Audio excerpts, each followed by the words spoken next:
রেগে গেলে কেমন আচরণ করে সেটা খেয়াল করেন। একজন মানুষের সাথে ভালো সম্পর্ক থাকলেই যে তাকে আপনি চিনে ফেলেছেন এরকমটা কখনোই নয়। যে পর্যন্ত আপনি কারো রাগ না দেখতে পাচ্ছেন ততক্ষণ পর্যন্ত আপনি তাকে পুরোপুরি চেনেন না। মানুষ যা ভাবে তা সবসময় মুখে বলে না। সামাজিক সৌজন্য, সম্পর্ক টিকিয়ে রাখার চেষ্টা কিংবা ভদ্রতার মুখোশ পরে অনেক কিছু চেপে রাখে, কিন্তু মনের গভীরে জমে থাকা সেই না বলা কথাগুলোকে একসময় বলে ফেলে রাগের মুহূর্তে। সাইকোলজিক্যালি বলতে গেলে রাগ হলো এমন এক আবেগ বা মুহূর্ত যা মানুষের ভেতরে জমে থাকা না বলা কথাগুলোকে মুখে নিয়ে আসে। কারণ রাগের সময় মানুষের চিন্তার যে ফিল্টারটা সেটা কাজ করে না। ধরুন আপনার এক আত্মীয় সবসময় আপনার সাথে খুব ভালো ব্যবহার করতেন, হঠাৎ একদিন একটা তুচ্ছ বিষয় রেগে গিয়ে বলে উঠলেন, তোমার বাবা মা তো খুব একটা ভালো না, সো তুমি কিভাবে এত ভালো হবা, তুমিও খারাপ। এই কথাটা কি তখনই জন্ম নিল? না, এটা তার মনের মধ্যে অনেক আগে থেকে ছিল। রাগ শুধু সেটাকে প্রকাশ করলো।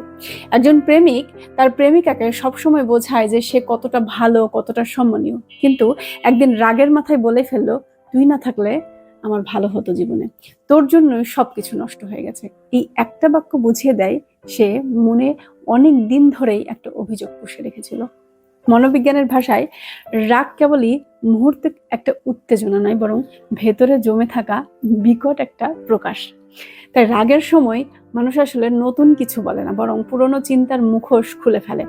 আপনার সম্পর্কে কার কি ধারণা তা আপনি জানতে পারবেন তার হাসিতে, যত্নে বা ভালো ব্যবহারে না।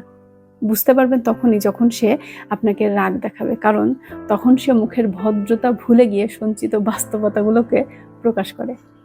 তাই শুধু রাগের ভাষা বুঝে বিশ্লেষণ করুন সম্পর্কটা কোন ভিত্তিতে দাঁড়িয়ে আছে। রাগ অনেক সময় সম্পর্ক নষ্ট করে না, বরং আপনাকে সত্যটাকে চিনিয়ে দেয়। ভালো থাকবেন।